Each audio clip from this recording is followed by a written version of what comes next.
أعوذ بالله من الشيطان الرجيم بسم اللہ الرحمن الرحیم۔ اگر نعوذ باللہ استغفر اللہ میں شیعہ ہوتا یا آج اللہ کی پناہ میں گمراہ ہو جاؤں، شیعہ بن جاؤں، تو جب میں قرآن پڑھتا ہوں تو ان دو آیات کا انکار شیعہ ہونے کے لیے لازم بنتا ہے۔ ایک شیعہ ان دو آیات کو اگر صحیح طریقے سے دیکھے تو نہیں مان سکتا، اور جب کوئی شخص قرآن مجید کی دو آیات کا انکار کر دے کہ ان دو آیات کو میں نہیں مانتا، تو جب دو آیات پر سے اعتماد اٹھ گیا کہ یہ صحیح طریقے سے جمع نہیں کی گئی، یہ آیات نعوذ باللہ قرآن مجید کا حصہ نہیں ہیں، جمع کرنے والوں نے بڑھا دی، تو یہ بات لازم بنتی ہے کہ وہ لوگ عادل نہیں تھے پھر نعوذ باللہ، تو ان کے پورے قرآن پر سے اعتماد پھر اٹھ جاتا ہے۔ تو یہ دو آیات جو ہیں، اگر نعوذ باللہ استغفر اللہ میں شیعہ ہوتا تو ان دو آیات کو نہ مانتا۔ کیوں؟ کیونکہ شیعہ حضرات 12 ائمہ کے قائل ہیں، اور 12 ائمہ کو اس طرح سمجھتے ہیں ان کی اطاعت کو جس طرح نبی کی اطاعت ہوتی ہے۔ وہ کہتے ہیں کہ نبی صلی اللہ علیہ وآلہ وسلم کے بعد دین صرف ان ائمہ سے لینا ہے، اور دین صرف انہی کے پاس ہے، ان کا رتبہ وہی ہے جو نبی کا ہے، ان کی اطاعت ویسے کرنی ہے جیسے نبی کی کرنی ہے، ان کی اطاعت کے سوا دین کو سمجھا نہیں جا سکتا، ان کے علاوہ دین مکمل نہیں ہے، جو کچھ وہ بتائیں وہ دین ہے، کیونکہ ان کے پاس بھی ویسے دین کی سمجھ ہے، ویسے وہی آتی ہے جس طرح کے نبی کے پاس آتی تھی۔ تو یہ ہے شیعہ کا اثنا عشری کا عقیدہ کہ یہ جو 12 امام ہیں، اور باقی بھی اسی طرح کے شیعہ اکثر عقائد رکھتے ہیں زیدیوں کے سوا، کہ امام کے پاس ہی دین کی بات آتی ہے، امام کے پاس ہی وہی ٹائپ کی چیز آتی ہے کہ وہ لوگوں تک دین پہنچائیں۔ تو یہ عقیدہ ہے شیعہ کا کہ ائمہ کے بغیر دین سمجھا نہیں جا سکتا، لوگ دین سمجھنے کے لیے ان کے محتاج ہیں کیونکہ دین انہی کے پاس آتا ہے۔ تو یہ ہے شیعت کا عقیدہ جو کہ سمجھنا چاہیے کہ ان کے سوا دین سمجھا نہیں جا سکتا، کیونکہ دین اللہ تبارک و تعالیٰ نے انہی کو ہی عطا کیا ہے، ان کے پاس ہی وہی آتی ہے، وہ ہی سب کچھ ہیں۔ تو اگر یہ عقیدہ ہو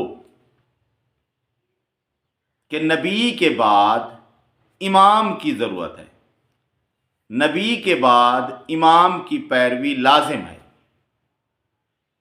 تو کیا سمجھ آتی ہے کہ نبی نے جو دین پہنچایا وہ مکمل نہیں ہے، ابھی تک بات ختم نہیں ہوئی، اور بھی کچھ لوگ ہیں جن کی ہمیں پیروی کرنی ہے، جن کے پیچھے ہمیں چلنا ہے، جن کے بغیر دین کو سمجھا نہیں جا سکتا، جن کے بغیر شریعت کو سمجھا نہیں جا سکتا، اور بھی لوگ ہیں نبی کے علاوہ، اور وہ سلسلہ چلنا ہے۔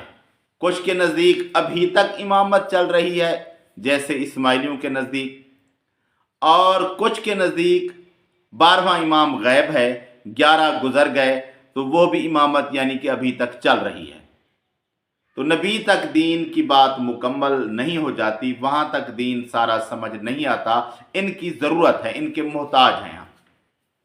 تو پھر تو یہ لازم بنتا ہے کہ قرآن مجید میں جو آیت ہے الیوم اکملت لکم دینکم واتممت علیکم نعمتی وردیت لکم الاسلام دینا، تو جو اکمل دین کی بات ہے کہ دین مکمل ہو گیا۔ دین مکمل کب ہوگا؟ جب لوگوں کو دیا جائے، अल-यौम अकमलतु लकुम नबी के लिए नहीं है, सब के लिए है कि सब के लिए दीन मुकम्मल हो गया।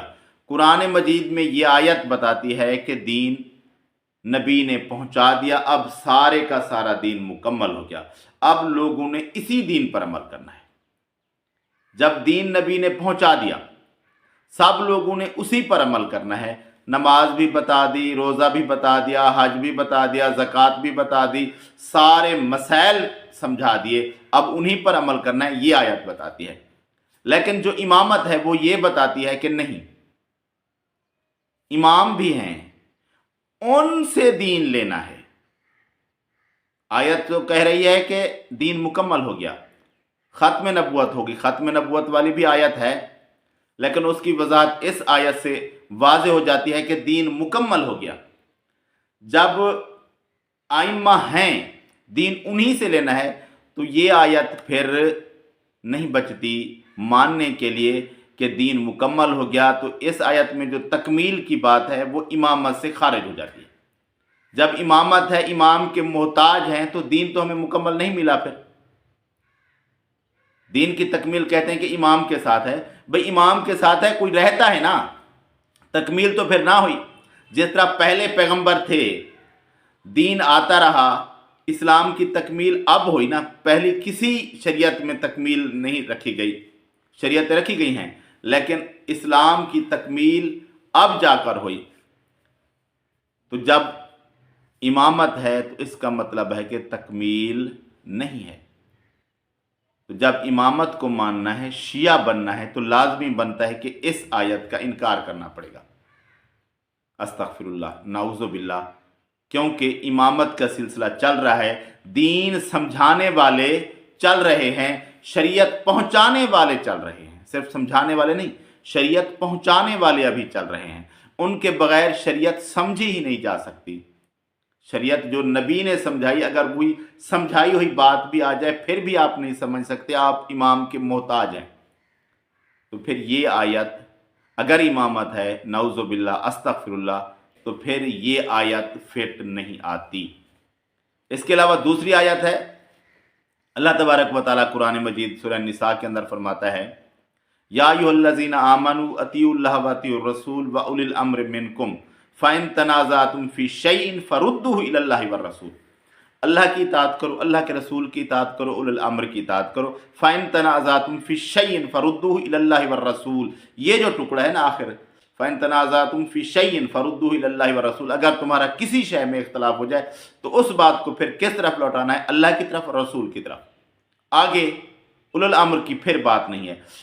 पहली आयत के टुकड़े को जिस तरह आप मान लें, अल्लाह की इताअत, रसूल की इताअत, उलिल अम्र की इताअत, सारी को एक शिया कहते हैं, एक जैसी है, तो वो उनकी बात जैसे मानते हैं वैसे माने। लेकिन आगे जो है तनाज़े पर बात, उधर फिर इमाम की बात, उलिल अम्र की बात नहीं है। तो ये आयत उलिल अम्र को फिर निकाल देती है। फिर तनाज़े में सिर्फ अल्लाह की ज़ात बचती है और अल्लाह के रसूल की ज़ात बचती है। और उलिल अम्र से शिया अपने आइम्मा मुराद लेते हैं, और उलिल अम्र तनाज़े में नहीं है। तनाज़ा जिसका समझ लें, वो आपस का तनाज़ा समझ लें, इमाम के साथ तनाज़ा समझ लें, वो इमाम के साथ नहीं समझते, तो फिर आपस का बचता है। इंसानों का जब आपस में तनाज़ा हो जाए तो फिर इमाम नहीं है, उलिल अम्र नहीं है, कौन है? अल्लाह और उसका रसूल है। तो उलिल अम्र यहाँ से कल्टी कर जाता है, ख़त्म हो जाता है। तो ये आयत इमामत के खिलाफ है। कैसे? कि तनाज़े में भी इमाम शरीयत है जो, उसकी ज़रूरत नहीं है। कोई तनाज़ा, किसी किस्म का तनाज़ा ये समझ लें, बता दें, जो तनाज़ा ये कहें, वो कोई तनाज़ा तो है ना। तो तनाज़े में इमाम की ज़रूरत, इमाम शरीयत की कोई ज़रूरत नहीं है, ये आयत बता रही है। तो जब इमामत माननी है तो फिर इस आयत को नाउज़ु बिल्लाह, अस्तगफिरुल्लाह नहीं माना जा सकता। इसलिए मैं इमामत को नहीं मानता, कुरान को मानता हूं। और अगर अस्तगफिरुल्लाह, अल्लाह तबारक व तआला बचाए, मुझे बचाए, मुझे बचाए, मुझे बचाए इस गुमराही से, इस गंदगी से, इस दलदल से। नाउज़ुबिल्लाह। लेकिन अगर मैं इस अकीदे को मानता इमामत के, तो ये आयात फिर हजम ना होती। ये आयात क्योंकि इमामत पर तलवार हैं, इमामत को काटने वाली। और मैं अगर इन आयात को नौजुबिल्लाह कोई शख्स नहीं मानता, तो फिर उस पर लाजिम आता है कि फिर वो पूरे कुरान का रद्द करे, पूरे कुरान को ना माने। तो मैं पूरे कुरान मजीद को मानता हूँ, इन आयात को मानता हूँ, और इन आयात की वजह से इमामत को नहीं मानता, क्योंकि इमामत कुरान मजीद के खिलाफ है। इमाम शरीयत अब नहीं हो सकता। कोई नबी होते थे, लेकिन ख़ात्म नबुवत वाली आयात भी है, बाकी आयात भी हैं, लेकिन मैंने ये 2 आयात ख़ास तौर पर बताई हैं कि दीन जब मुकम्मल हो गया तो किसी इमाम शरीयत की ज़रूरत नहीं रह गई, और जब तनाज़े में भी इमाम की ज़रूरत नहीं है तो समझो फिर इमाम की ज़रूरत सिरे से है ही नहीं। इस तरह के इमाम की, इमाम शरीयत की, और इमाम या उलुल अम्र जो है हाकिम है, उसकी भी इताअत करनी है। लेकिन अगर उसके साथ तनाज़ा हो जाए तो फिर किसकी बात माननी है? अल्लाह और उसके रसूल की। और जिसकी बात नहीं माननी वो इमाम शरीयत नहीं हो सकता। तो कुरान यही बताता है। तो मैं यही कहता हूँ कि मैंने इमामत को छोड़ा, कुरान को पकड़ा, अल्लाह को पकड़ा, अल्लाह के फरमान को पकड़ा, नबी को पकड़ा, नबी के फरमान को पकड़ा, और इमामत की बीमारी से जान छुड़ाई।